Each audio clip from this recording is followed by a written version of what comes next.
Монголын ардчилсан нам болов.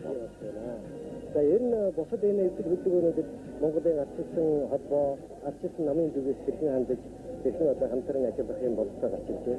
Бид нар шинээр бий болж байгаа холбоотой банк харьцан ярьцдаг, бие бинийгээ ойлголцдог. Ер нь юу ч товч юм хөтлөө сонгуульд ойлголцсон бол хоёр том ажил болно.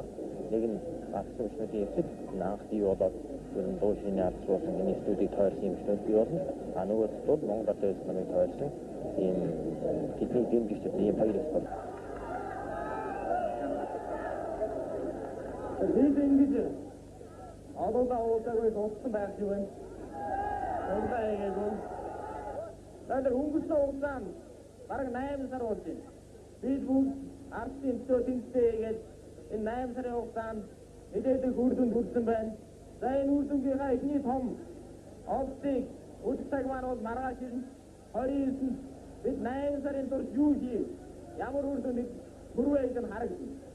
Мэдээж хэрэг энэ бол бидний эцсийн зорилт биш. Бид нар цаашдаа ардын хөгжүүл энэ улс төрийн хүрээнд олсон амжилтаа эдийн засгийн хүрээнд хүмүүсийн амжиргаа тэр нь баталгаажуулах ажлыг бол бидний асар том нүрийг зорилт байж байгаа. Бүх шатны сонгуулийн 29-нд үйл ажиллагаанд Монголын ард холбоо, Монголын ард намыг та нар өмнөдөө ажлын дэмжинэ гэдэг би найдаж байна. Ардчилсан давлгаан үүсгэхэд ард түмний сэтгэл үргэлж суурайсан сонхны дуу Монгол орны хүн ойлгох хэрэгж түүний үнэтлийг зургалаа. Монгол түмэн ардчилд суралцаж Монгол түмэн ардчилсан уламжлалыг батжуулна.